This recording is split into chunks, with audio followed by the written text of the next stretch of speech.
पुण्यात 22 ऑगस्टला छात्र की गुंज कार्यक्रमात राहुल गांधी महाराष्ट्रातील तरुण आणि विद्यार्थ्यांशी संवाद साधणार आहेत। या कार्यक्रमाबाबत मुख्यमंत्री देवेंद्र फडणवीस यांनी केलेल्या वक्तव्याचा परभणी काँग्रेसचे युवक जिल्हाध्यक्ष अमोल जाधव यांनी निषेध केलाय। सरकारने कार्यक्रमावर कडक निर्बंध लादले असून हा कार्यक्रम होऊ नये अशी भाजपची मानसिकता असल्याचा आरोप जाधव यांनी केलाय। राहुल गांधींच्या छात्र की गुंज कार्यक्रमामुळे भाजप सरकार चिंतेत असून महाराष्ट्रातील सर्व तरुण आणि विद्यार्थ्यांनी या कार्यक्रमात सहभागी व्हावं असं आवाहनही अमोल जाधव यांनी केलंय।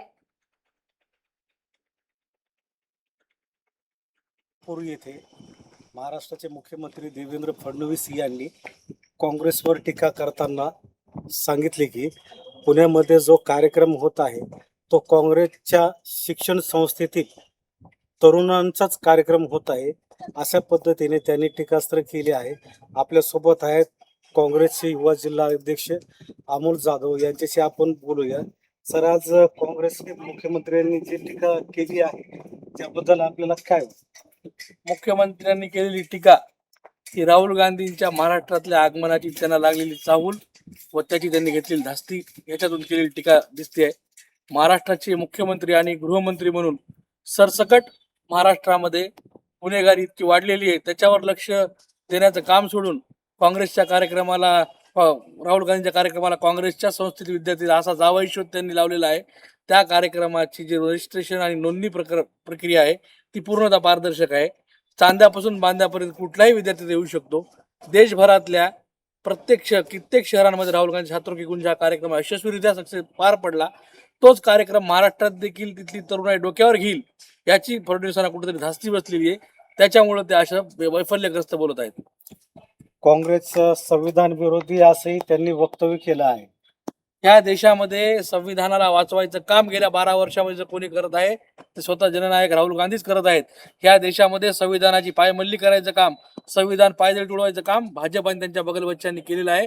त्यांना कुठे ना कुठं ह्या संविधान विरोधी कारवाई करण्यामध्ये राहुल गांधीचा अडथळा निर्माण होतो, म्हणून आता तो राहुल गांधींनाच संविधान विरोधी ठरवायचा नॅरेटिव्ह सेट करत आहेत। तसं त्यांनी याचे पण आठवण करून दिली, जो पुण्यामध्ये राहुल गांधी यांच्या उपस्थितीमध्ये जो कार्यक्रम होत आहे तो फक्त काँग्रेसच्या शिक्षण संस्थेमधल्याच विद्यार्थ्यांना व तरुणांना बोलवले आहे, असं त्यांनी वक्तव्य केलं आहे। अतिशय बेछूट आणि चुकीचा आरोप आहे।